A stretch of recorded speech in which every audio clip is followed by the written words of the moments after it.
Chapter 8. Graham. Graham's eyes popped open, but he wasn't sure why. The light was still mostly dark outside his window, but he could see the first breaks of dawn peeking through. Was it just from sleeping in an unfamiliar bed, or was there something more? He held his breath and listened, but the cabin was silent. Still, the feeling did not abate that something was out of place. Kicking back the covers, Graham swung his legs out of bed and crouched down to retrieve the gun from under the bed. He had placed it there last night after they finished their Yahtzee game. The cabin had been quiet, with no signs of Carl or any of his goons, but Graham wasn't going to take any chances. With the gun at his side, Graham opened his door and stepped into the hall. The door to the other bedroom was open, and his heart skipped a beat in his chest. Had Carl gotten in without Graham hearing? He was normally a heavy sleeper, but he hadn't felt that he had slept as well last night. He glanced in Ginny's room, but the bed was empty. Sweat broke out on his forehead as he crept toward the kitchen. Maybe Ginny had just woken early and was having breakfast, but the kitchen was also empty. With no idea where she was, he decided to risk calling out for her. "Ginny?" Silence. Had she gone outside? Surely she wouldn't have gone outside alone. The dread deepened in his stomach as he headed for the back door. After slipping on his shoes, he opened the door with as little sound as possible.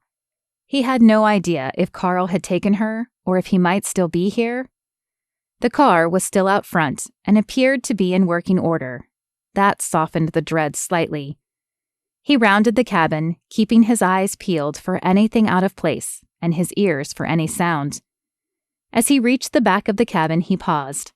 A lone figure stood in the break of the tree line, where a slight path led to the small lake situated behind the cabin. "Jenny?" He said her name softly to avoid scaring her. She turned and smiled at him. One arm held the other as if she were cold. "I'm sorry. I didn't mean to scare you." "What are you doing out here, Jenny? It's not safe."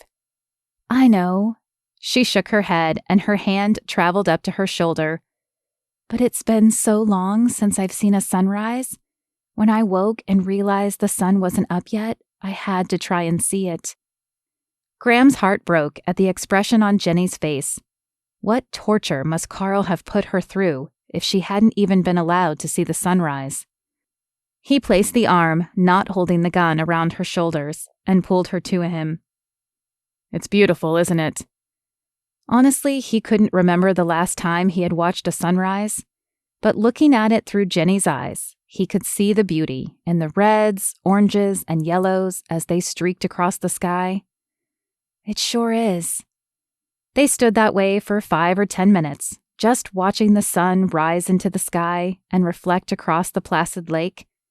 Though relatively concealed where they stood, Graham still felt exposed, and he finally suggested they go back into the cabin. With a soft sigh, Jenny allowed him to lead her back. As they reached the side of the cabin where the car was, something caught Graham's eye, and he averted his gaze for just a moment. It was a moment too long as he heard a branch break and felt the cool metal of a barrel against his back before he could turn around. "Drop it!" The voice was low, gravelly, and demanding. Jenny turned at the sound, and Graham knew when her eyes grew wide and the color drained from her face that Carl had found them. "I'm sorry," he mouthed to her as he dropped the gun to the ground. "Don't hurt him, Carl." Jenny's voice was small and filled with fear. "First of all, you don't get to tell me what to do." Though Graham couldn't see Carl's face, he could almost hear the snarl in his voice. "Second, I don't plan to hurt him. I only came to get what was mine." "She isn't property," Graham said softly. The gun poked deeper into his back. "You don't get to tell me what she is. I rescued her, so I get to claim her." "You might have rescued her from the streets, but then you enslaved her in your house." Why? Was his mouth still going? He was not normally the one who spouted bravery in the face of a gun. That was Jordan's job. He was the one who watched crime shows on his TV and shook his head when the characters did something stupid, like he was doing now. "I'm about done with your talking. Jenny, get over here." "No." The word was so soft that Graham wouldn't have believed she had uttered it if he hadn't seen her mouth move. "What did you say to me?" The gun slid along Graham's back, and he wondered if he could disarm Carl. Jordan had made him learn some self-defense tactics, but did he remember any of them? "I said no." This time, Jenny's voice was more forceful, though Graham could see her shaking. She crossed her arms to try and still the tremors. "You've bossed me around long enough.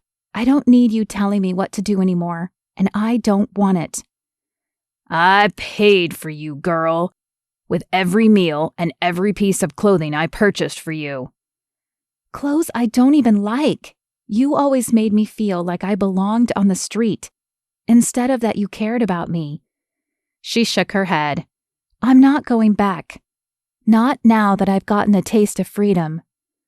"Why, you little—" Carl finished the sentence with a guttural growl, but as he did, the gun lifted from Graham's back.